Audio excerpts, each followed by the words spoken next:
The sun is a merciless hammer. It pounds the valley flat, cracking the earth into a mosaic of baked mud where a river once pulsed. This is the world of Homo erectus, a stage for a drama of survival written in dust and bone. What remains of the water is a foul, green slick in the deepest hollows of the riverbed, a trap for the desperate. A young male, his brow ridge casting a deep shadow over his sunken eyes, skips the warm slime into his mouth. He retches, but nothing comes up. There is nothing left to give. He is one of 24 early humans, a family bound by the slow evaporation of their world. Their prehistoric life has always been tethered to this water, and now the tether is fraying. The old woman watches him from the shade of a withered acacia. Her skin is a map of drought's best, but none like this. Her memory, the clan's only true library, holds no precedent for a sky so relentlessly empty. She looks at the ground around their media camp. It glitters with the history of their people.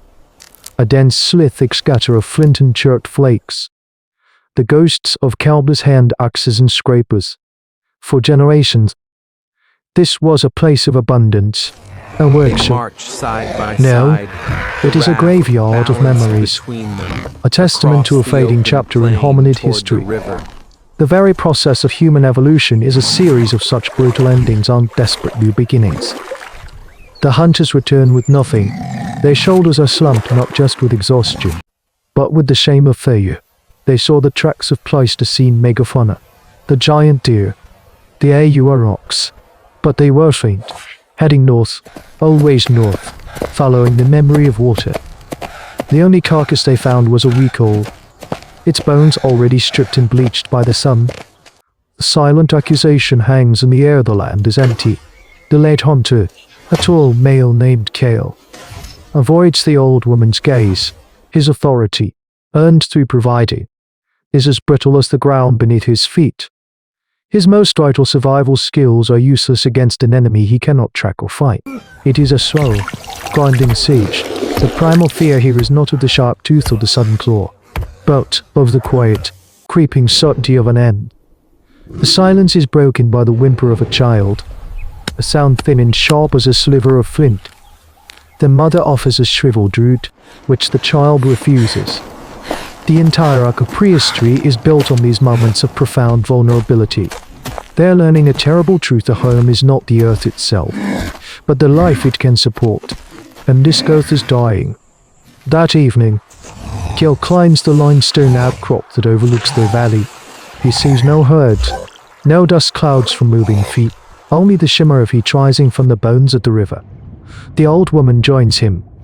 She does not speak, but points with her chin into the north, toward the distant, hazy line of hills that have always been the edge of their world. It is a command born of foresight, an understanding that to stay is to be buried by the dust.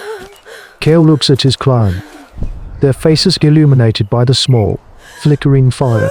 He sees the trust, the fear, the hunger. This is his community, his burden. He makes a low sound in his throat, a call that gathers them. The choice is no longer a choice. It is a sentence. They will walk, or they will die. The walk is a pilgrimage into nothing.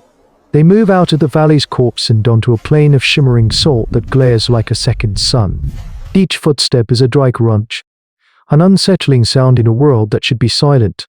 This is a landscape scrubbed clean of life. An alien geography for these ancient humans. The air tastes of dust and endings. The sun is no longer just a hammer. It is a blade, peeling the moisture from their bodies. The weakest falter first. A younger female, who lost her infant to the drought's fever weeks ago, stumbles, her legs buckle, and she falls to her knees. No one speaks. The calculus of survival is brutal and swift in each mind. To stop is to invite death. But Kale holds the line. He turns back. His aculine hand acts a familiar weight in his hand.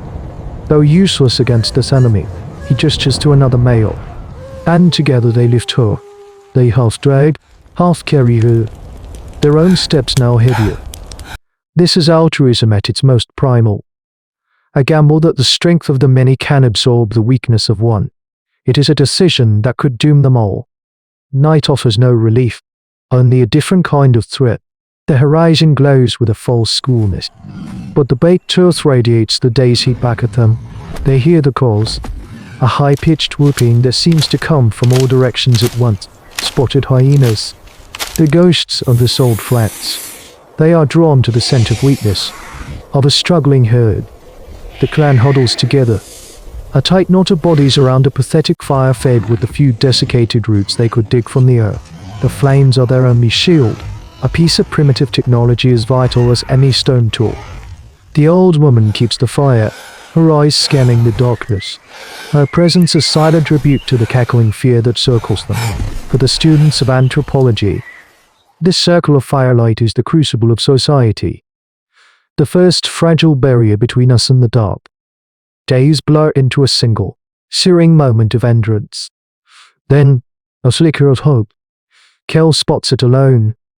Its stressed oryx, separated from its herd, its head hanging low. Here, the unique genius of human ancestors reveals itself. They cannot outrun it, not with their exhausted bodies, but they can outlast it. What follows is not a chase but a relentless, grinding execution, persistence hunting. Kale and two others begin the walk, a steady, unhurried rhythm under the midday sun. The oryx struts away, then stops, watching them. They keep coming. It runs again, farther this time. But the small band of humans just appears over the next rise, walking. Their vital bodies are made for this, for shedding heat while the powerful quadruped cooks from the inside. Arrows purse. The sun pivots. The oryx's panic sprints become a stumbling trot, then a walk. Finally, it stumbles, sides heaving. Its great horns no defense against the enemy that will not stop.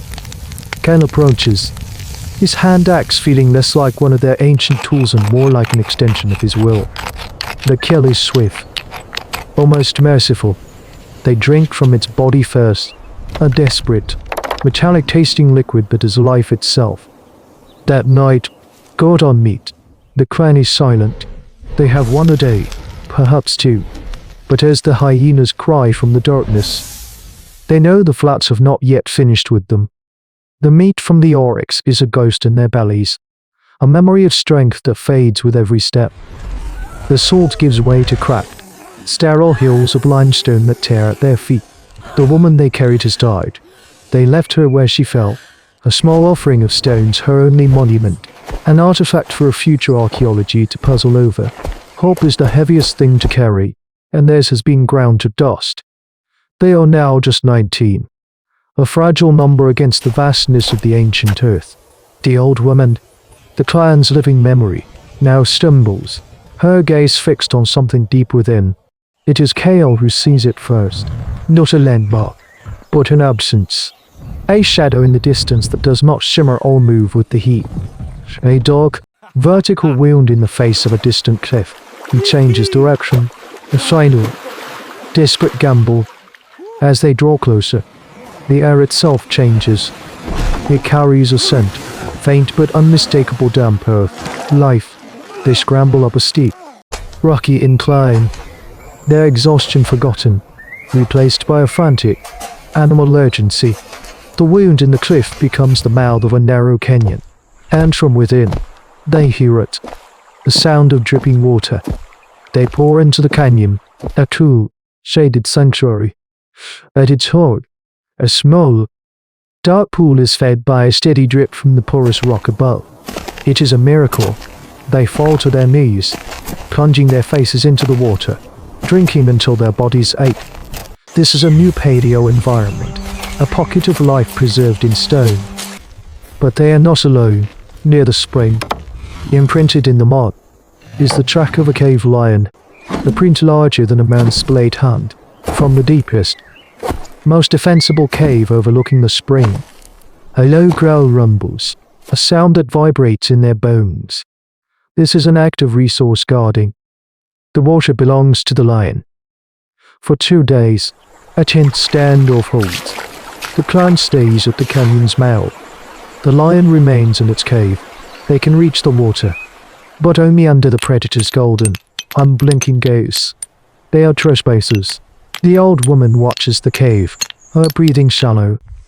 She knows, as does Kale, that this is not a home. It is a cage with to keep us. On the third morning, a decision is made, unspoken but absolute. They will not be driven out.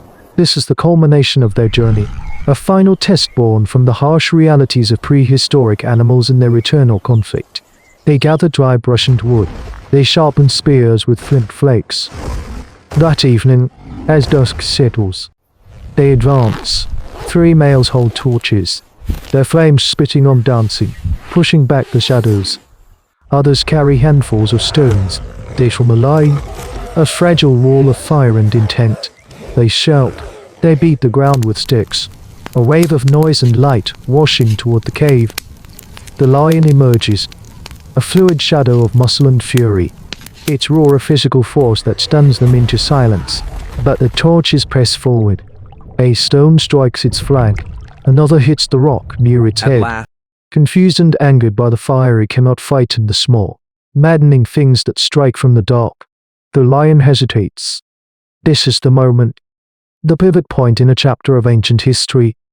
With a final, explosive roar of frustration, it turns, bounds past their line, and vanishes into the darkness outside the canyon. They have won. One of the younger hunters lies on the ground, his arm torn open by a passing claw, but he is alive.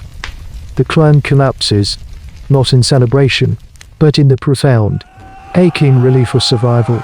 They take the cave, its floor littered with the bones of the lion's kills, and light their own fire.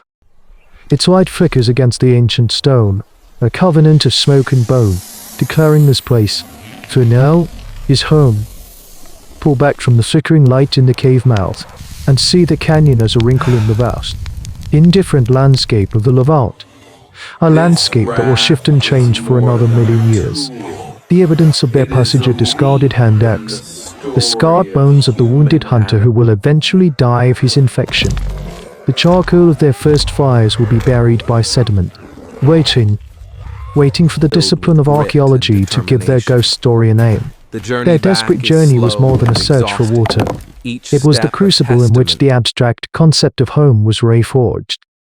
It was no longer the place they were from, but the place they had earned, the resource they would guard. They answered their profound survival question not with words, but with fire and stone and blood. They learned that kind is not simply a matter of shared ancestry, but of shared ordeal.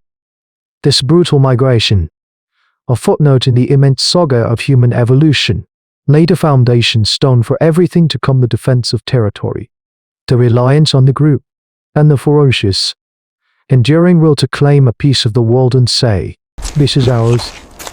The instincts that drove them out of a dying valley and into the teeth of a predator are the same instincts that pulse beneath the concrete and steel of our own time, the ancient echo of a fire lit in the dark to keep the beasts at bay. This is the chronicler. We bear witness to the moments when the dust of extinction settled into the bedrock of humanity,